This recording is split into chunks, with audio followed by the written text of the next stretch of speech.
Hello, and welcome to Book Club no Kiseki. I am Sam Allman. I'm David Bernard Hauk. I'm Matt Jorgensen. And the segment of Falcom's Kiseki series we're playing today is Chapter 1 of The Legend of Heroes Trailed in the Sky, called The Disappearance of the Linde. But before we get started, how's you guys' week? My week was okay. I've just been continuing to fast intermittently, doing some time-restricted feeding, occasionally some OMAD, as they say. I'm learning all the terms. And also, this week I'm going to start making dietary changes as well. Not just when I eat, but what I eat. Ooh. Neat. Other than that, I have been playing Bravely Default 2, and it's good. It's so good. I'm glad, because I was playing some of the demo, and I couldn't tell if it was good or not from the demo. I think instead of it being a prequel like the demo for the other two games have been, it was just kind of a random chunk in the middle. So I couldn't tell if it was the fact that it was a random chunk in the middle why I wasn't engaging with it, or if it was not as good. But I'm glad that it is good. Yeah, it's good. Good. What about you, Matt? Oh, let's see. I did a whole bunch of stuff I don't want to talk about because it'll just make me sad. But I did get I did two things I do want to talk about.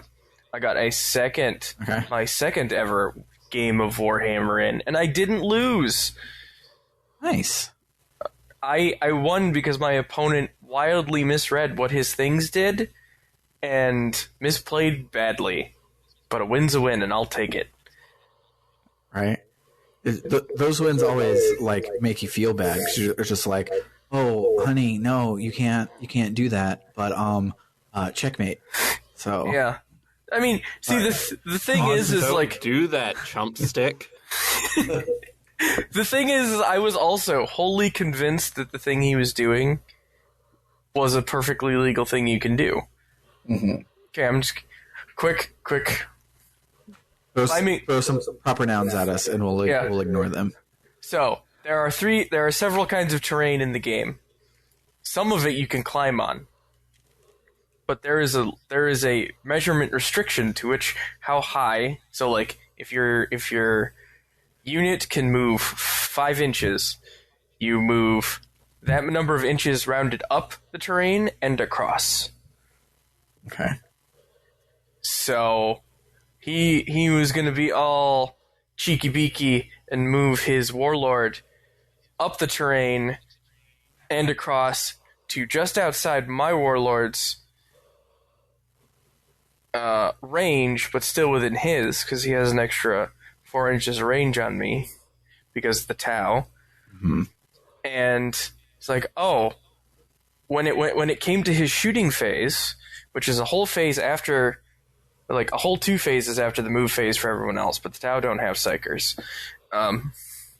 It's like, oh, I can't actually shoot you because I couldn't move that far. I guess I don't get to do that now. Which was perfect, because then on my turn I could move into range and shoot the Commander Shadow Sun dead. It was glorious. Love it. Anywho, that should happen. I also played a little bit of Bravely Default. I lost the rock, paper, scissors with Rebecca, so she gets it first. But I agree, it is very good. Elvis is maybe the silliest and best character in that series. I do remember liking Elvis from the demo. I mean, just there's something about Scottish wizard detective Elvis that just it does it for me. Like on Elvis, Elvis does have a personality, which is more than I can say for the other 3-player characters. Oh yeah, that's like he would be the forgettable joke character in most other RPGs. But he is the star of the show in Bravely Default 2. If you ignore the real star of the show, which is the job system. Yeah, I like jobs.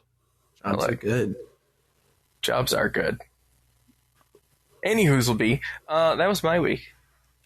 Yeah, my week was filled with a lot of strife. And that strife was all induced by really fun things of me building a new computer and new home server and everything that because of some minor bullshit that's not important, but I basically had to like start over Monday morning, and so we were supposed to record the normal podcast on Monday night, and I was not able to do that. So I get to edit a bonus episode, which will be up soon. But the other thing that I did is I played Fantasian. Fantasian is great, and everyone should go get a free trial of Apple Arcade and play Fantasian because it's a new Lost Odyssey game. It's being marketed as a new Final Fantasy game, but it's actually a new Lost Odyssey game, and that makes me really happy. Is that... Okay, that is what I thought it was. Yeah, it's the Gooch's new game. I really wish it were on consoles. Yes. Me too. It probably will be in about a year, just like World End Club. So if you do not want to play it on your phone, you could probably wait, and it will probably show up elsewhere. Still get the trial and download it and open it and play it for a bit so that Apple sees the statistics and gives Sakaguchi a pat on the back or whatever happens. Yeah.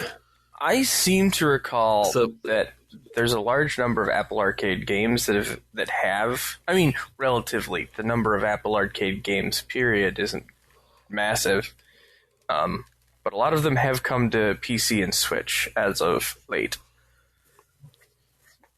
So there's hope. It'll probably get ported. You can tell it's big, and they will want to make a lot of money off of it. But I mean, so were Blue Dragon and Lost Odyssey, and we still haven't got those. So who knows? But yeah, let's dive right in and listen to some music. I listen to the dungeon music in my notes, but I think that's what I also said last week. So if that is what we did last week, then I will do something else, and we'll listen to some music, and then we'll talk about the plot. We're going to try and talk about the plot for this entire chapter, but we'll see how that goes, because that's 16 goddamn pages. So let's give it a whirl.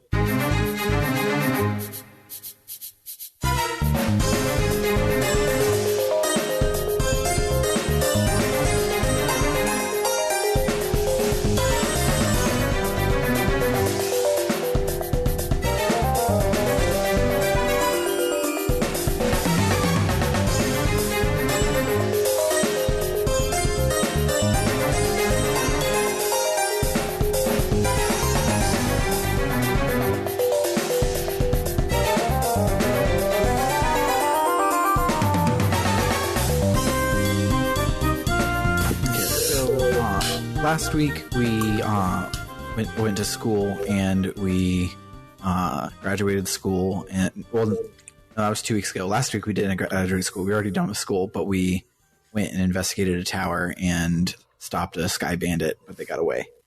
That's what we did. And then our dad was kidnapped. So we are starting this chapter back at home late at night, and Estelle won't come out of her room. Joshua's like, "Hey, you coming out?" And she's like, "No, I'm busy. I'm fine."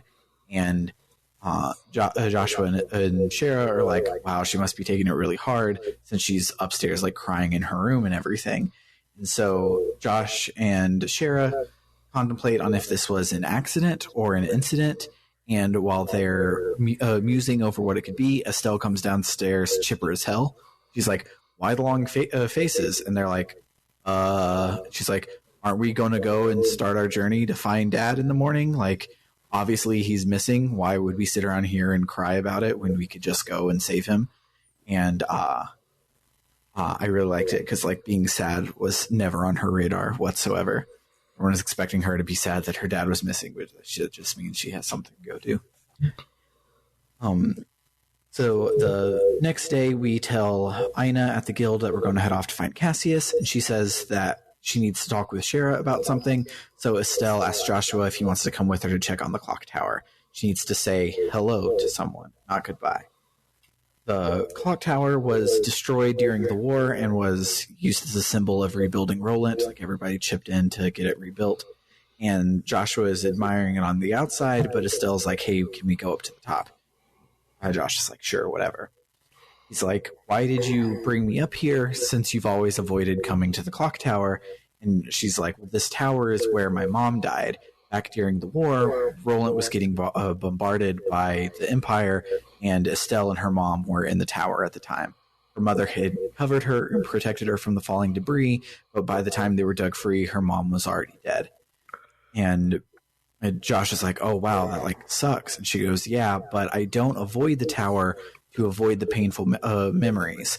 I want to be strong like my mom was, so I don't want to have to keep coming back here to rely on my mom for strength. But today is okay, right? I can rely on her just this once so she can bring Dad home safely and protect him. And I cried an ugly cry on the toilet over my Vita while I was playing this part. It's so good. It's still so good. This is like my 4th time watching this part, and it still gets me every time. Just the ... But today is okay, right? It's until that part, it's the most Goku-ass shit. And I'm here for it. Like, y'all know I love me a Goku. Mm-hmm. But it hits that, but this time it's okay. And the hammer literally drops. You're like, oh, that's the good kind of rough. It's so good. So Joshua says that he's sure that Cassius is safe, and if for some reason he's not, Estelle will save him just like her mother saved her. He says he can't completely understand, but he can listen, so if she needs a shoulder to cry on, he'll be there. And she laughs at him and says, well, if I were any other girl, I'd have totally misinterpreted your intentions just now. Weekly reminder that they're not actually siblings. Yes. She thanks him for cheering her up, and they go back to talk to Shara. Shara asks if they talked to her mom up there, and Josh asks if she knew Lina, and Shara says that she did back when Shara was still in the circus. She also gives us math that says she's only 6 years older than the kids, so it's less gross that she's flirting with Joshua since she's not like fucking 40 like she seemed, but it's still pretty gross being 22 and flirting with a 16-year-old. Who is your student? Who is your student? Yes. Because of all of those sky pirates in the area, all of the airlines are closed, so we have to walk to Bose on foot. So we head out. At the gate, we get a pass to get through, and the guards there mention to watch out at the Hawken Gate to the north because the anti-bracer sentiment is really strong up there. You know, I find it funny how they were like, oh no, we can't take the airliner. We're going to have to go on foot. And someone was like, how long is it going to take? And it was like, oh, half a day. Half a day. It's like, you were going to fly? Go half a day's journey. Surely that like costs money to fly, and right? They even have airlines that go that distance. What the fuck? Yeah, it's right imagine. There. What if it's just? No, go ahead. I was going to say I couldn't imagine like here in Madison flying to like Fitchburg, which is about how far I can walk in half a day. Like, maybe it's just ridiculous. Their version of public transit. It's like, you know, some places have planes or not planes. Some places have trains, and we just have airships. Don't worry about it. So on our way in, we run into a bracer named Grant who has a face sprite, but I don't remember him from having beaten this game before. So I have no idea if he becomes important later. He mumbles something about something weird going on with the missing airliner, but we better check in at the Bose branch to hear it from them. I bet he turns out to be the big bad in Trails of Cold Steel 3. Probably so. What? I can neither confirm nor deny the accuracy of that statement. So we make it to Bose, which is a big old city. Buildings made out of stone, giant market in the middle, more than 2 screens to fit it all in. It is gorgeous.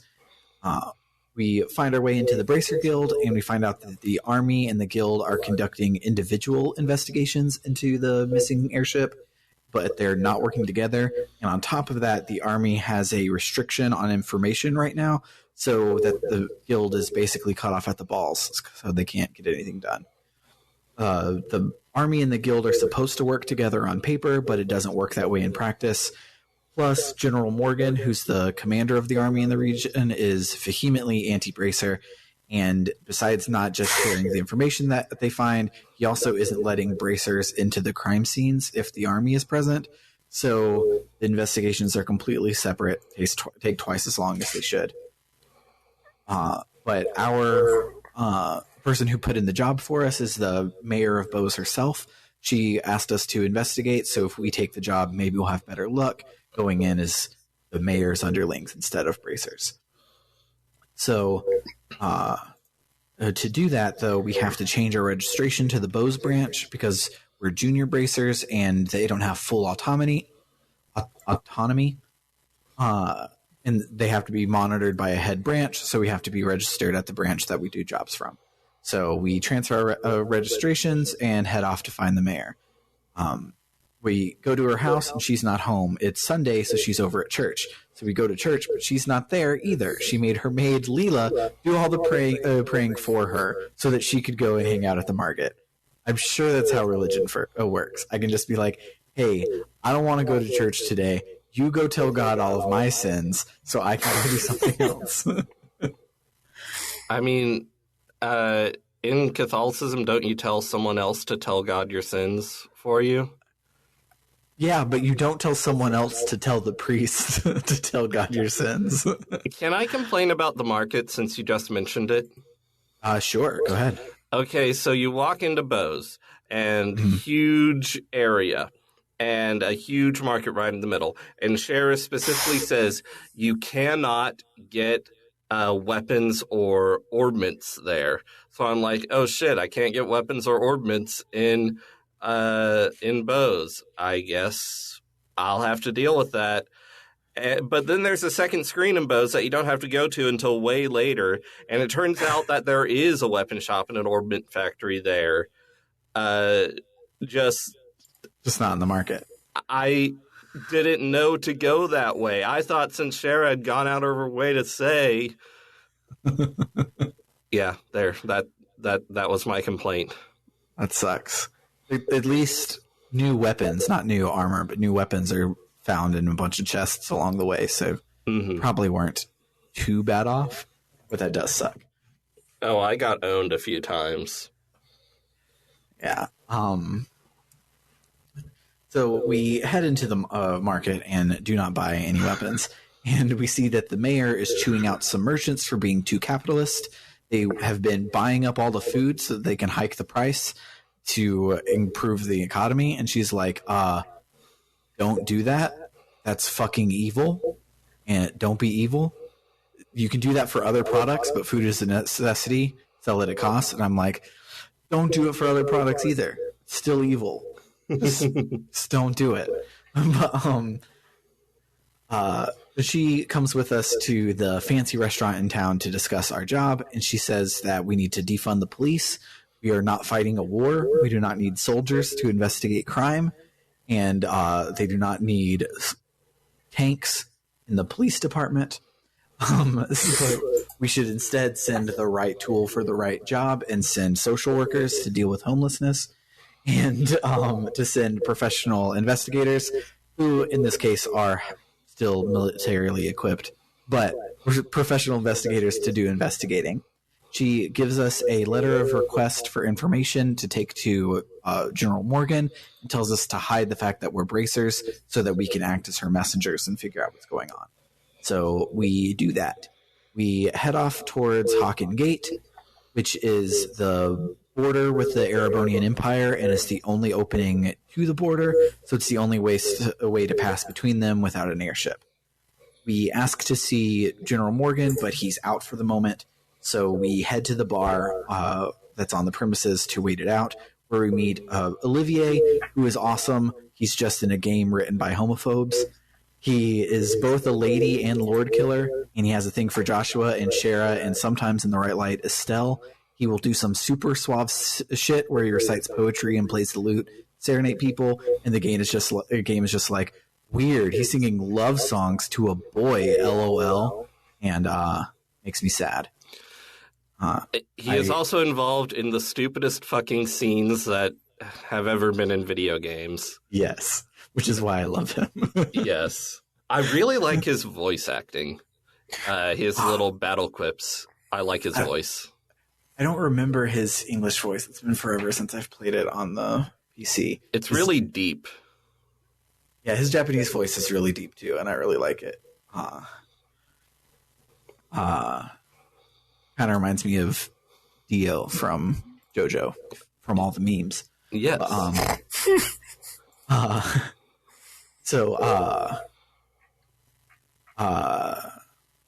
I had a little aside about Olivier that I love him so much. He's kind of like Chihiro in Danganronpa, where he's a great queer character, but in a game by people who aren't very queer friendly. So you have to do mental leaps to love him as much as I do, which I had done and then hadn't realized that the text was as bad as it was when I was talking with Bernard about it the other day.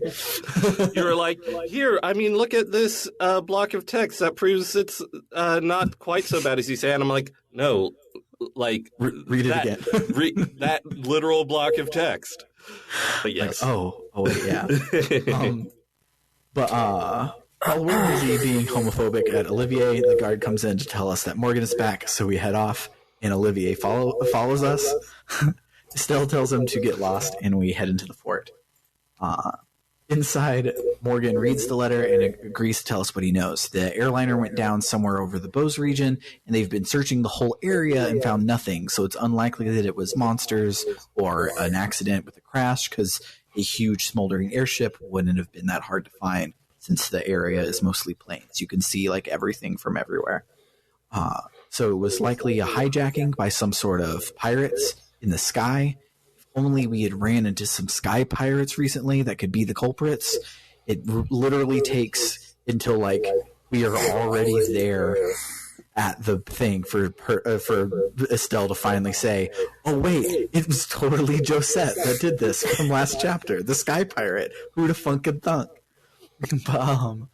I was entirely expecting this scene the first time I saw it, for her to have, like, her and Joshua to have apprehended them, brought them back, and Joshua's like, man, I'm glad we caught him that time. And Estelle goes, what do you mean that time? I've never seen those people before in my life.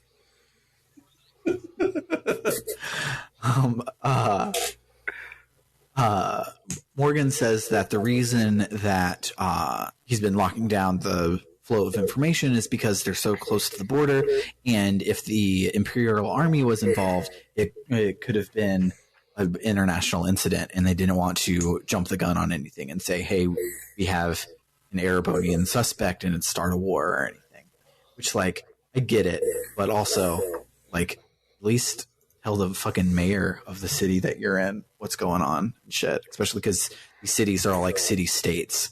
They are fairly big chunks of like political real estate. Yeah, the mayors in this game world do things other than bow to real estate developers. Yes. But this morning, the royal family in the royal city received a ransom letter from the Kapua family. Right there, says we know who it is. It literally takes us still way too long to figure out what it is. Even though she says, those no good, dirty, rotten pirates, we already dealt with them once this week. It's like, it stuck out to me while I was playing how many times she was like, oh, it's those guys. Like, they're the ones that blah, blah, blah. Maybe they're that did it. And it's like, we're We've been on their trail the whole fucking time. But so she, by going off about the pirates and saying we had dealt with them this week, she lets the cat out of the bag that we are bracers and not civilian messengers. So he gets real pissed and he kicks us out. He says that bracers can't be trusted. As proof, we hid our identities to trick him. And Shara tears into him. And she's like, we only had to be sneaky because you morons can't do your goddamn job. And it starts to escalate higher and higher and higher. And then sweet baby boy Olivier cuts in and silences everyone with a song on his lute. Which is, and the title for the song, I forgot to jot it down, but on the soundtrack, it's like... It's like Lost in Your Amber Eyes. It's not exactly that, but basically it's a love song to Joshua, which I think is great. And he's playing it, and everyone is just like shuts up and is watching him. And then he fumbles on the guitar, like the MIDI like skips or he messes up, and he's like, close enough. And he just stops, and he's like, that's enough. And it's a great fucking scene. And everyone's just sort of like, okay, whatever. But by the time they're done being like, what? They've all cooled off, so it works. Yeah, it works. So Morgan shuts up and goes inside, and we decide to head back to Bose to think of a plan of attack, and Olivier properly introduces himself. He says he is a traveling bard from Erebonia and is touring liberal. He asks if we can escort him to Bose, and Shara agrees for us. Olivier joins the party, and he owns all of his court circuits are sorted, so he can. The way that quartz works is the circuits, how long they are, determine how many like synergize with each other, and his are all in one line. So if you filled it with all blue, for example, you could get to the high level blue spells with him, which rules. He also is a guns braster. And he guns really, really well. And I end up, even though he's like the best caster in the game, I almost never cast with him because he has a area of effect gun spell that he can do this turn instead of a regular spell he can do in a couple turns. So he rules. I really like him. Yes, he's real good in combat. Agreed. As soon as we get back to Bose, however, he leaves the party again. He says he's going to go into the fancy restaurant for a bite to sample some Liberalian cuisine. So we go to the mayor's house and tell her what we found out. Joshua says that something isn't lining up right to him. Since Cassius owns, he could have whooped the shit out of the Capuas because we did so back in Roland last week. So why was he kidnapped by him? It's not lining up. And the mayor asks us to continue our search, and we agree. We head back to the guild to report our findings, and after we do, we are out of ideas. So we decide to hunt down Niall and Dorothy, who've been around in like cute scenes since we've been here. We decide to hunt them down and see if they have any leads themselves. We find Niall drunk off his ass at the bar, like passed out drunk, bent over on a table. And we sober him up and ask to swap stories so that we can find the bandits and he can get the scoop.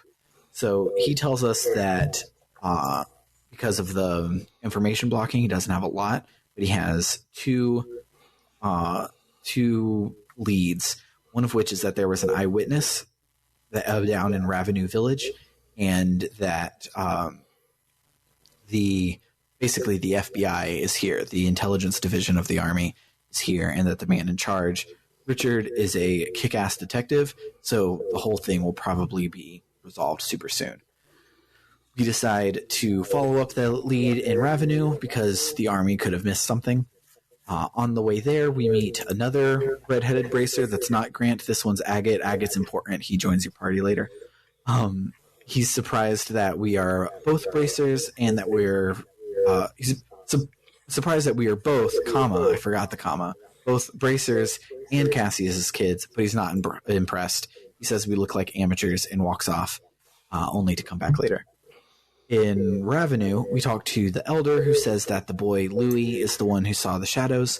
Louis says that there were two shadows, like, quote, a mom leading a kid, and they flew off towards the north. Because there were two, one of them being smaller, that lines up, that is probably was the Capuas. So We head off north of town to where there's a mine shaft that's locked, but we can feel a breeze coming through it, so it must lead out somewhere. So we go back to the Elder, get the key to the mine, then we go back to the mine, have a really short dungeon that I accidentally went through straight. There was like multiple turns, and I picked left twice, and then I was out. And I'm like, okay, I don't need any of the chests if there are some. No big deal. I will say this game's start to mine was real quick, and its start to second mine is even more impressive. Yes. Glad to have had 4 dungeons so far, and we have done sewer, mine, forest, mine. We are living the JRPG life right here. On the other end of the mine, we find the Linde, and the Capuas are loading cargo off of the Linde onto their own smaller aircraft.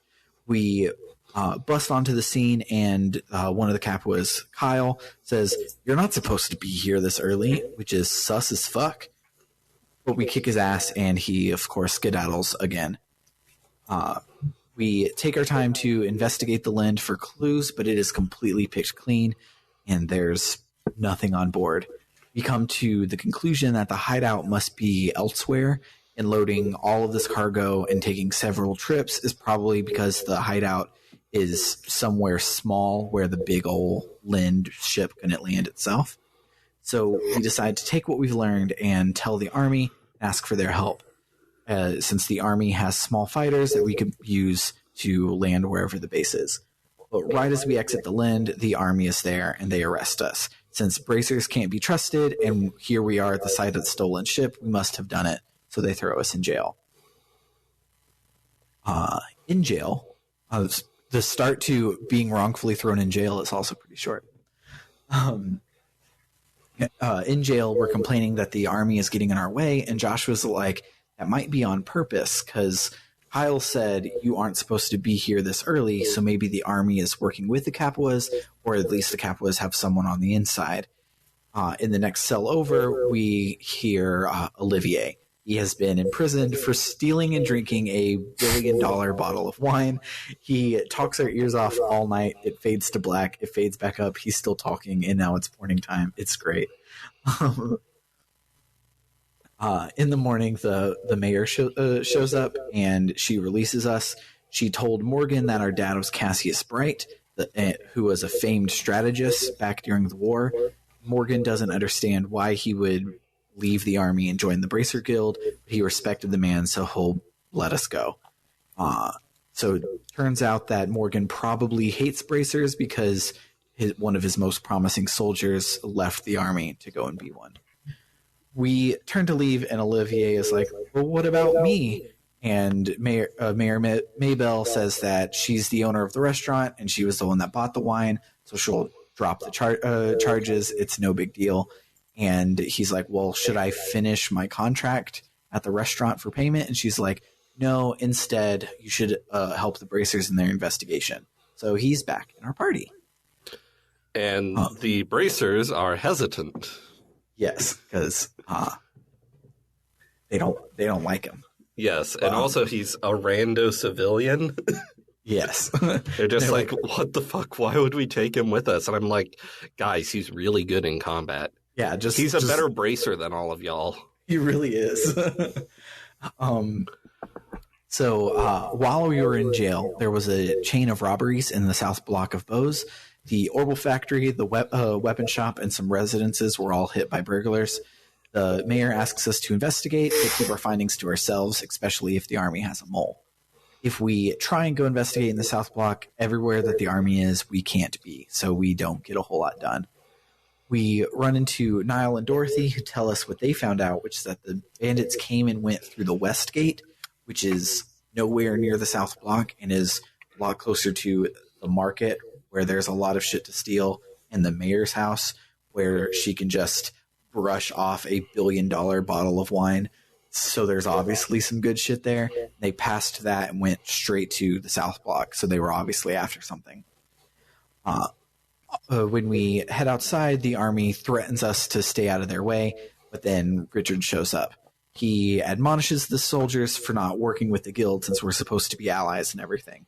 He says that he's going to take over the investigation so they can leave, and they do. He apologizes to the party and pledges to work nicer with us in the future.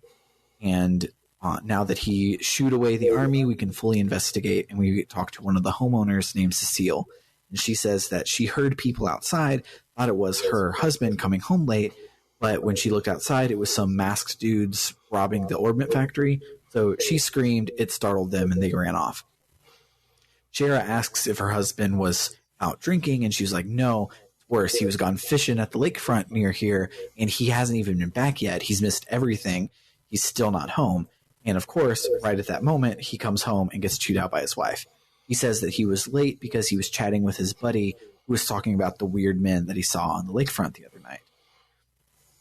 Shara says that we can't just track the Sky Pirates' movements. We'll never catch them. We need to get ahead of them.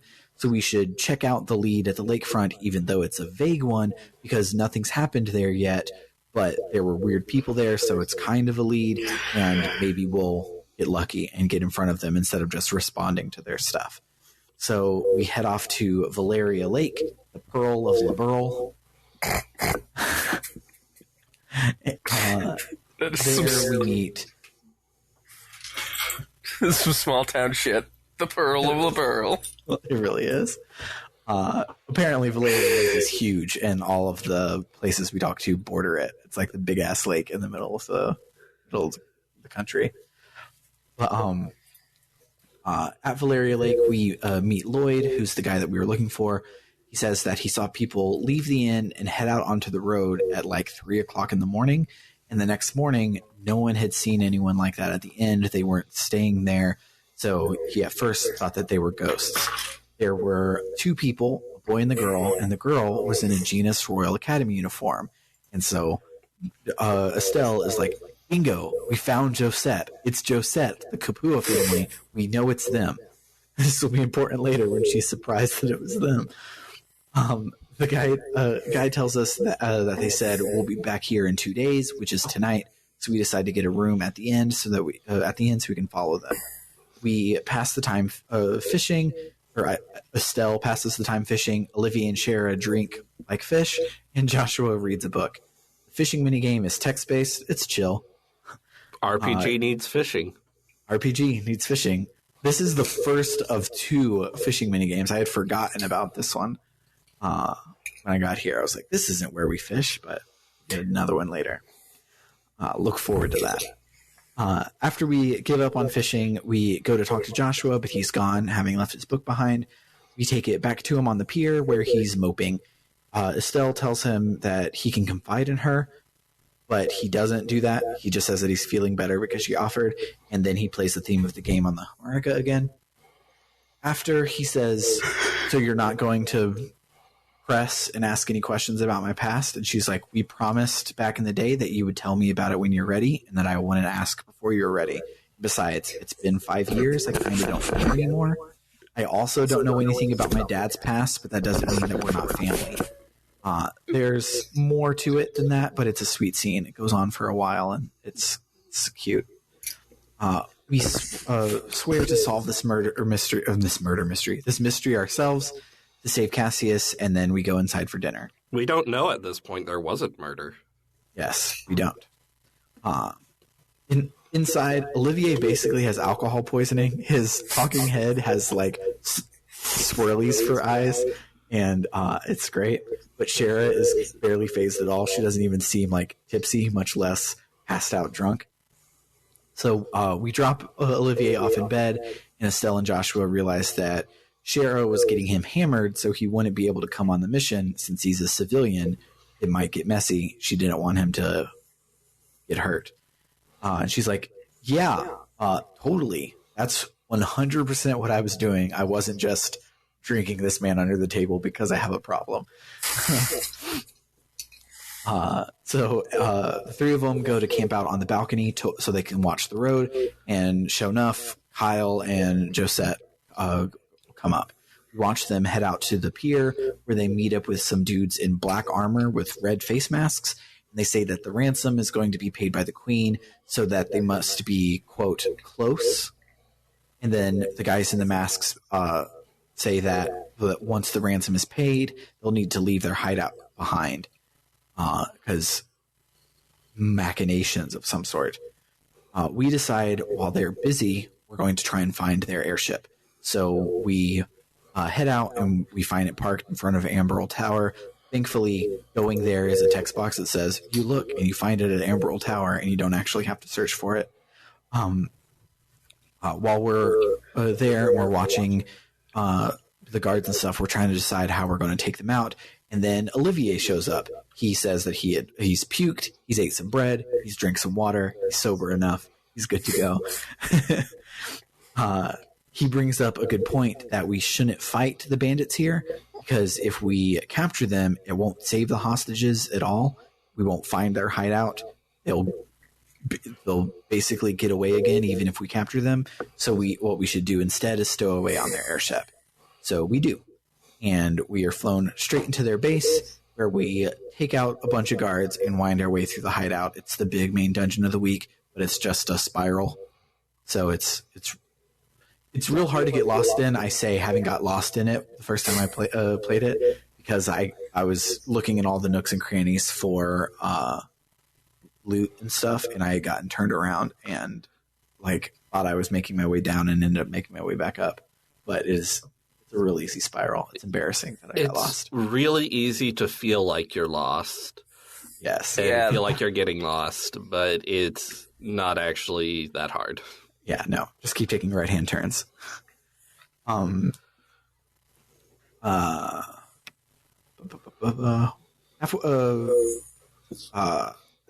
Halfway down, we talk about how the place is definitely an ancient temple or stronghold of some sort. It was not built by these small-time pirates. It was something that existed beforehand. And we find and free the hostages not too long after that. But curiously, Cassius is not among them. The captain of the ship says that there was a passenger that got off before they departed the royal city who had that name. But since they were hijacked, they didn't have time to update the passenger logs. Estelle is rightfully like, what the fuck, Dad? But now isn't the time. We got to go take out the bandits to ensure the freedom of the hostages. We ask the hostages to hold tight while we go and arrest the boss. At this point, there's over a dozen hostages, and at this point we can talk to all of them. It's ridiculous. Yeah.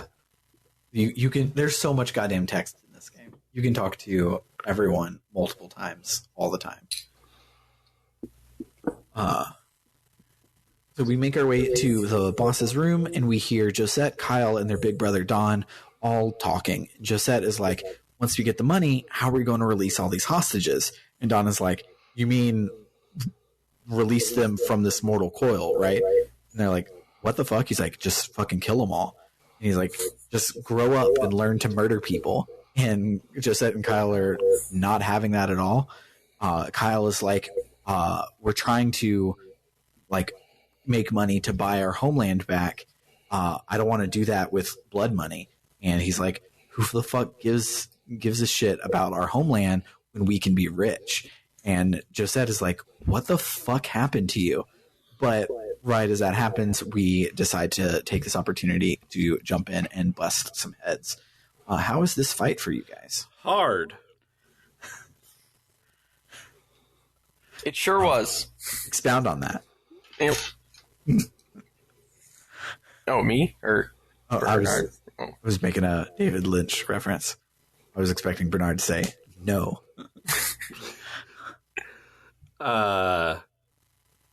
Yowza. Dawn is tough. Kyle and Josette aren't too hard, but Dawn is tough. Yeah. He throws bombs and shoots a big old cannon. So it's a lot of AoE, a lot of blowing shit up. Hits like a fucking truck. Previously, I remember being stuck on this fight for a very long time. In previous playthroughs. Yeah, my first playthrough, I remember being rather stuck. This playthrough, I realized that I'm playing on easy, and I got the DLC to give me a head start, which is great because I'm writing the notes so I can blaze through the gameplay part. But it's a little unfair when I got to Don and I remembered he was difficult, and then he hits me with his cannon for 1 damage, and I'm like, oh, this is bullshit. I apologize. But yeah, he's real hard. After the fight in the evolution version, Don gets a new portrait, which is super jovial and happy instead of super upset, looking like he normally is. And he doesn't remember anything since Josette left for Roland, like last chapter. He doesn't even remember ever using an orbital cannon. And we're like, nice amnesia, but you're under arrest. They throw a smoke bomb to try and get away again. We still have no plan on how to deal with their smoke bomb usage. It's our 4th time, and they almost get away with it again. Also, we're closer to the door than they are. Yeah, just back up to the door and don't let them through it. Yeah. But they run away, so we run after them, and we fight a bunch of mooks on the way out. And when we make it all the way to the top, the army is there, specifically Richard's intelligence division, who have caught the Capuas and are arresting them.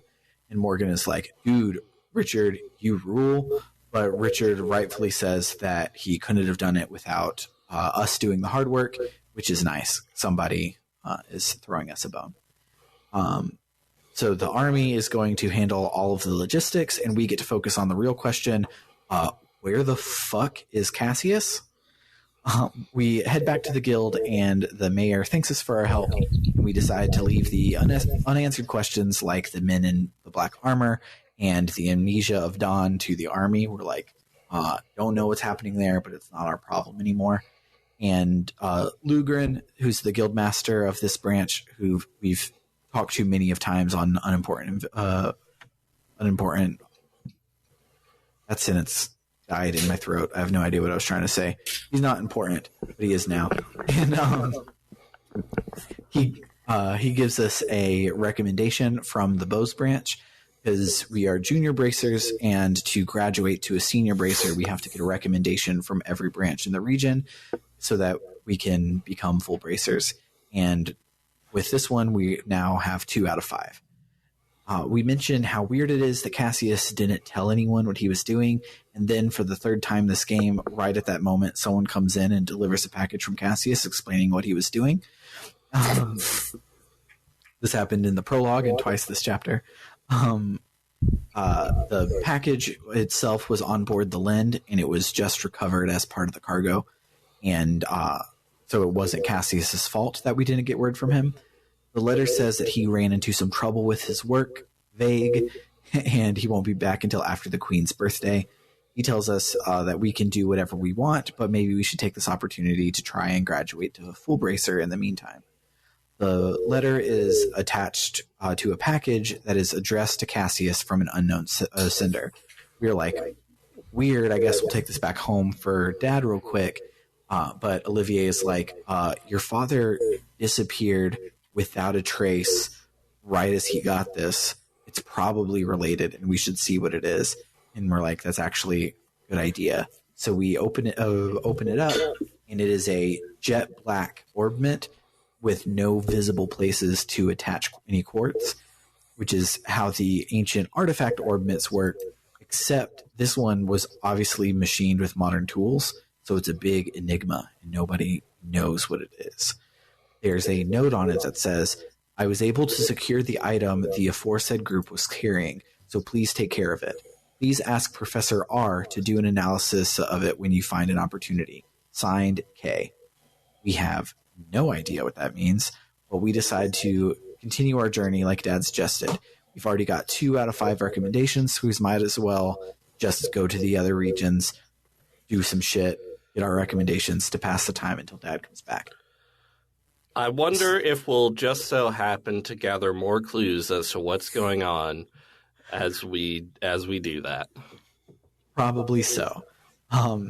So we take Shara and Olivier to the airport because they're headed back to Roland, and after they head off, we are greeted with the end of the chapter title card where we stop for the week. And I'm like, can Olivier come with me? He's really good in combat. He's really good. The character we get for our next chunk is also really good, and I love her.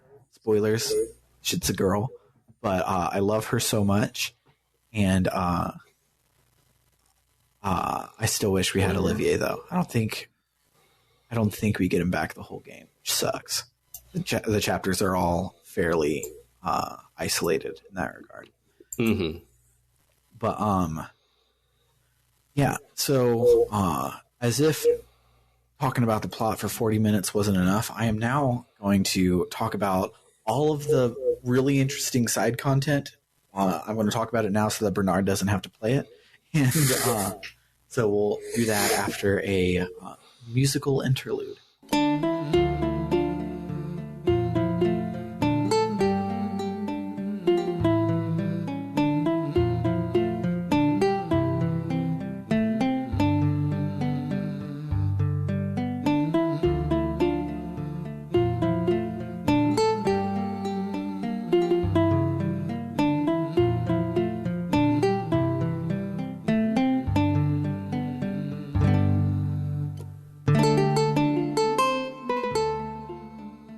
So,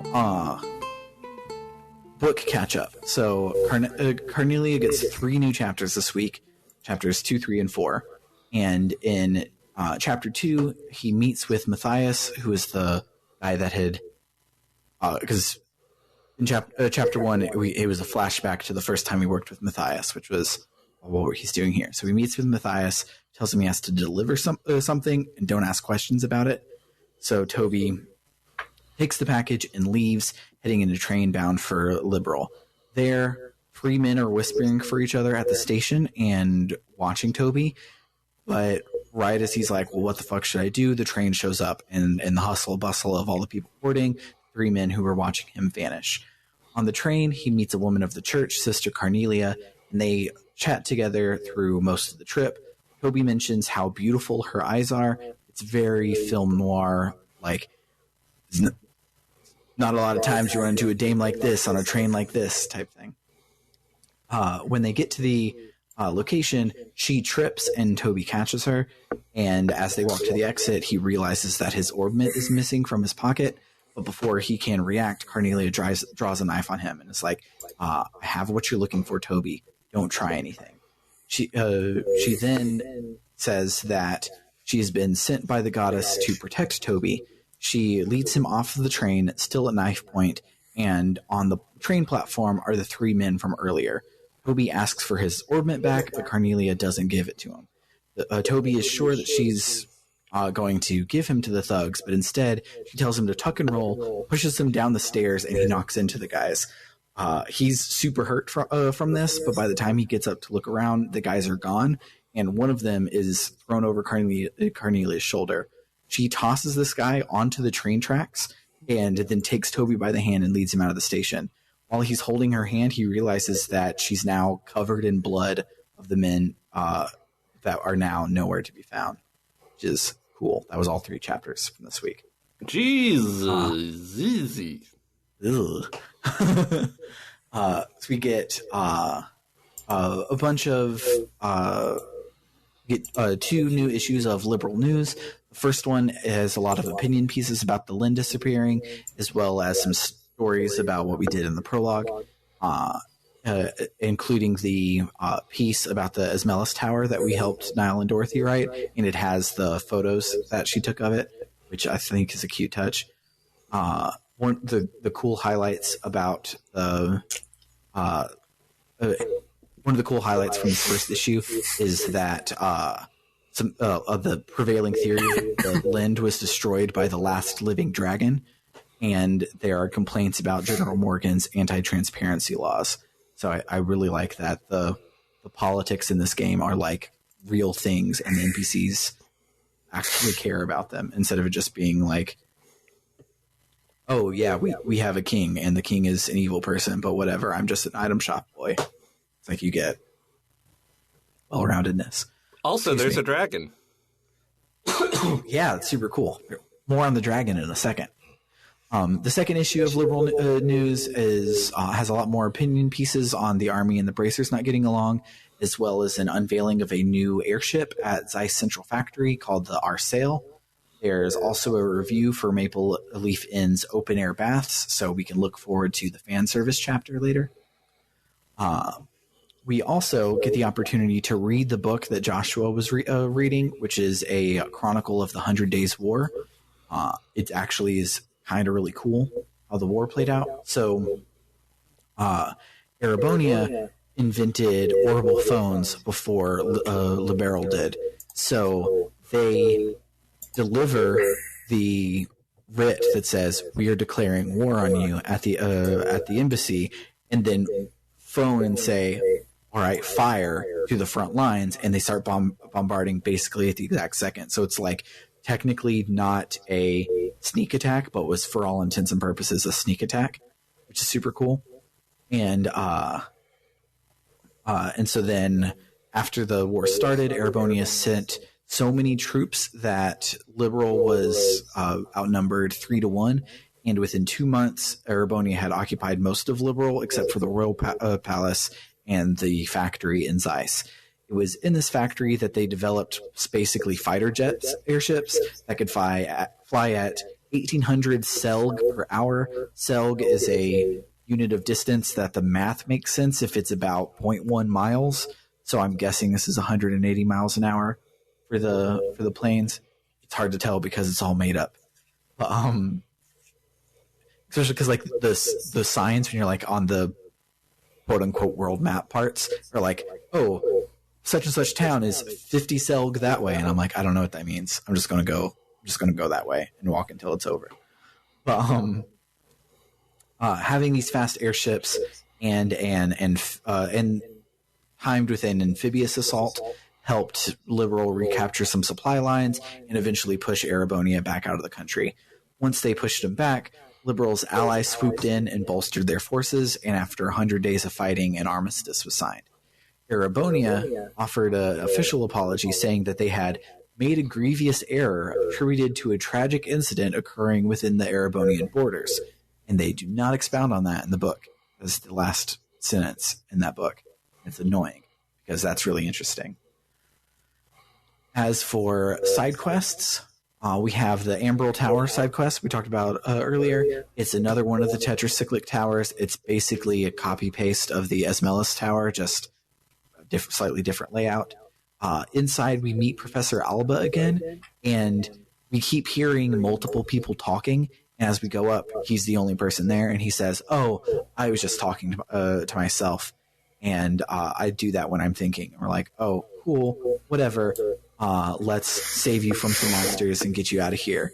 And Stell and Joshua are like, this silly nerd, he keeps getting into trouble. And Shara's like, he might be more than just some silly nerd because he came out here by himself. This is twice we found him in the depths of a dungeon and not in the like opening spot of the dungeon getting attacked by monsters.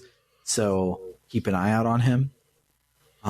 There's a medicine side quest. So if before you leave Roland, you can go to the priest and get a letter, and that letter you take to the priest in Bose.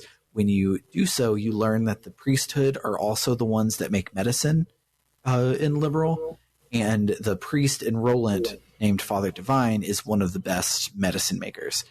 This will unlock a side quest at the guild for a man named Spence, who is looking for medicinal ingredients. The quest itself is just a fetch quest, but the world building about the priests being the medicine makers I thought was really cool.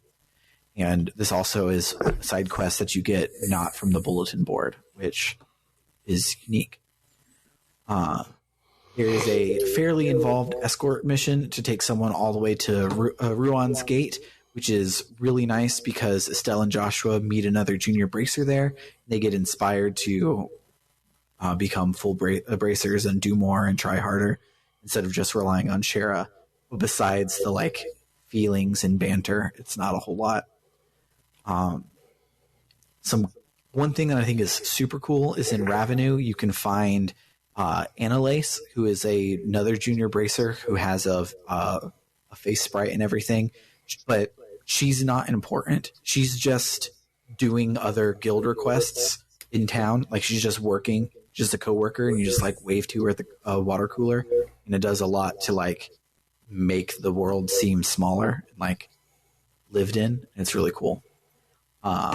You also can find her back at the branch later as well. There is a guy back in Bose who will talk your ear off about dragons. Like every single world state change gets more cool stuff about dragons. And they used to be all over the place. They disappeared right about the time that the Orbital Revolution started, which is sus. And the most recent sighting of dragons is by a dude who lives in Bose. So that's why this NPC is here, because he's trying to find out more about the dragons. It says that dragons have existed since before the Great Collapse of the ancient civilization, and evidence shows that they removed themselves from the world willingly instead of going extinct. And then finally, there is a black notebook that you can find shoved in an orbital vacuum deep inside of the bandit hideout, which unlocks a hidden side quests super later. But most people who, if they manage to find the notebook, they never find the quest. It is super obscure. But that's why I use a 100% walkthrough to write the notes, so that I can talk about all of these cool things and not have to do them. But made our way through that pretty fast. There's a lot of cool stuff. I'm really, really enjoying the Carnelia book. If you ever find yourself with some extra dough, you should buy them and read them in game, or just look them up on the wiki, because the full text is on the wiki. But the book is really nice and really well written. But, yeah, let's do another brief musical interlude and talk about our memorable moments.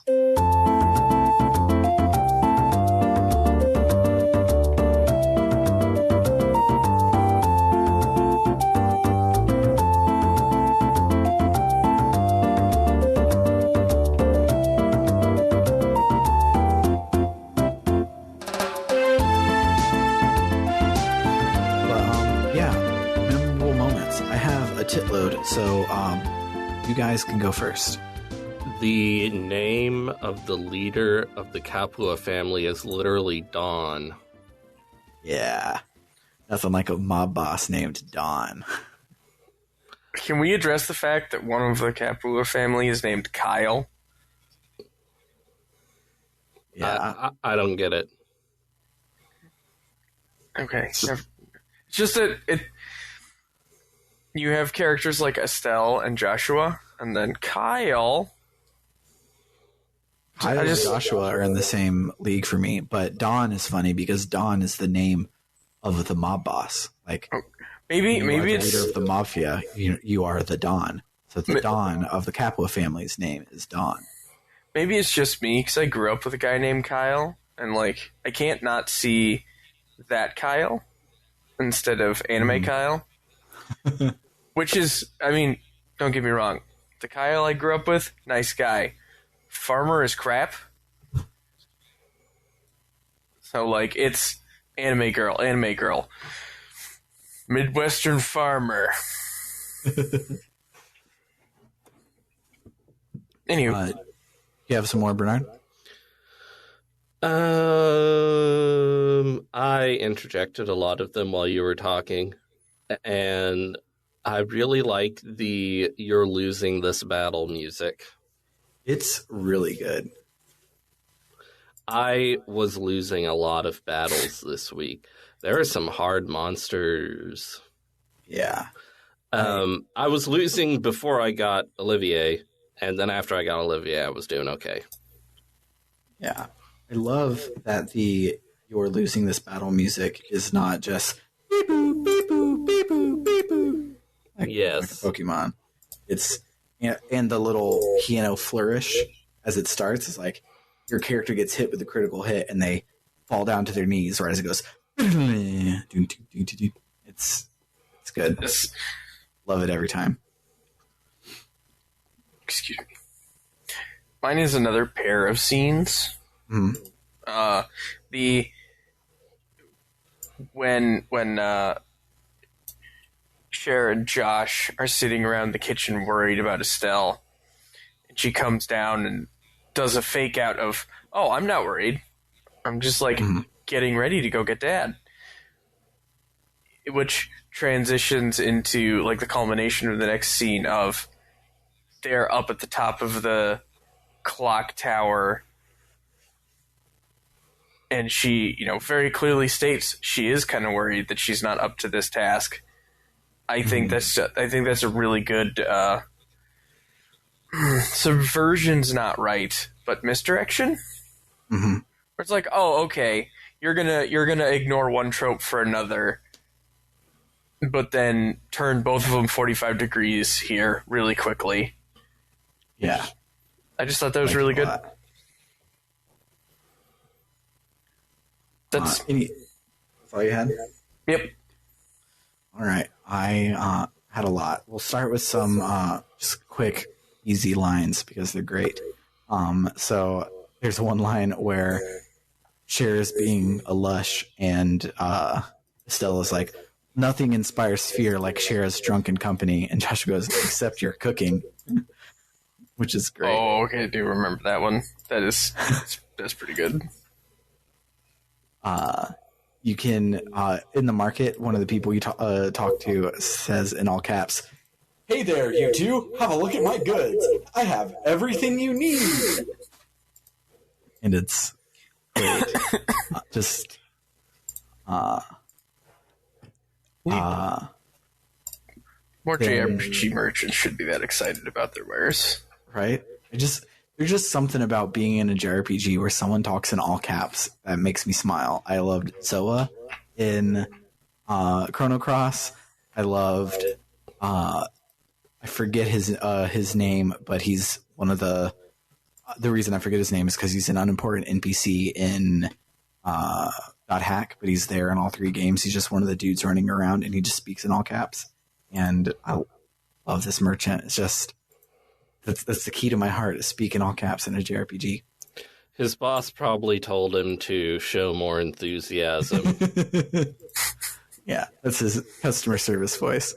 Maybe But, what were you saying, Matt? I was going to say, maybe he's just stuck on all caps, but that's just me. So there's a scene when you're all talking with Olivier for the first time, and it's a quote-unquote funny scene, actually homophobic, but you're all talking loud and funnily, and the bartender chips in and is like, "I've heard some strange conversations in my day, but this one is worth remembering." And I like it because it's like the first NPC in any game that's mentioned the fact that there is a scene going on in front of them. And I thought that was cute. I also love that Olivier calls Estelle a Scrooge when she tells him to leave. And then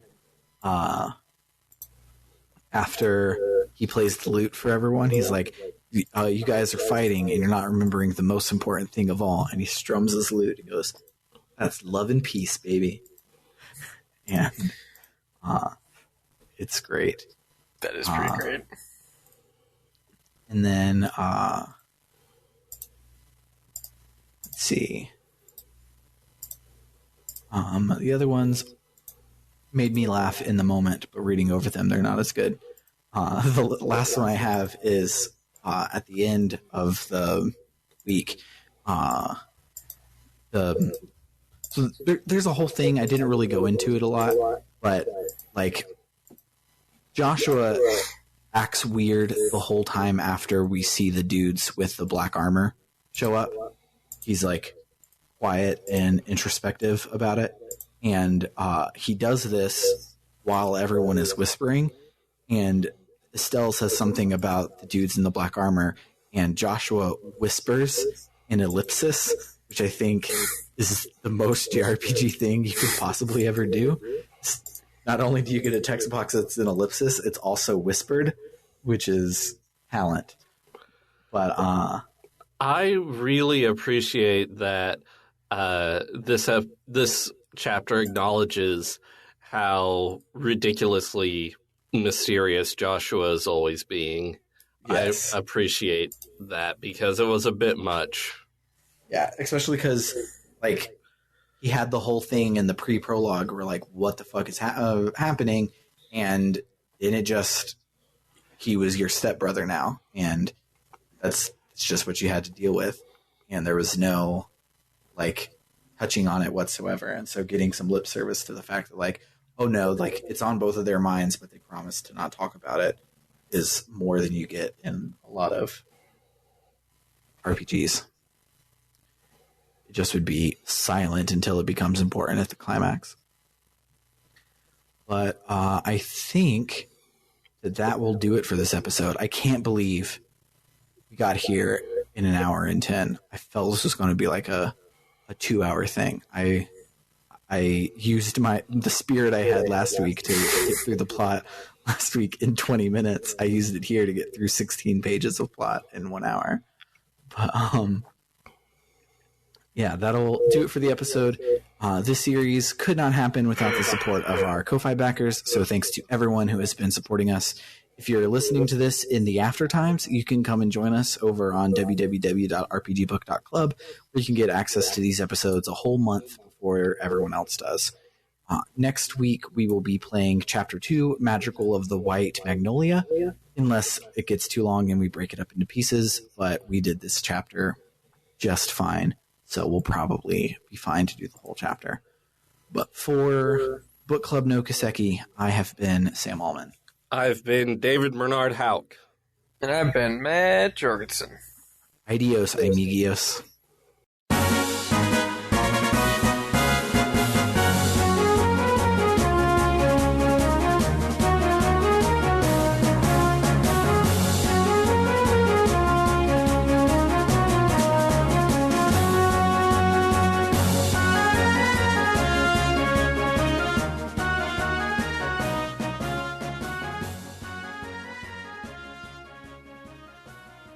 We need a recording of you saying "Let's give it a whirl" like that, because that was prime.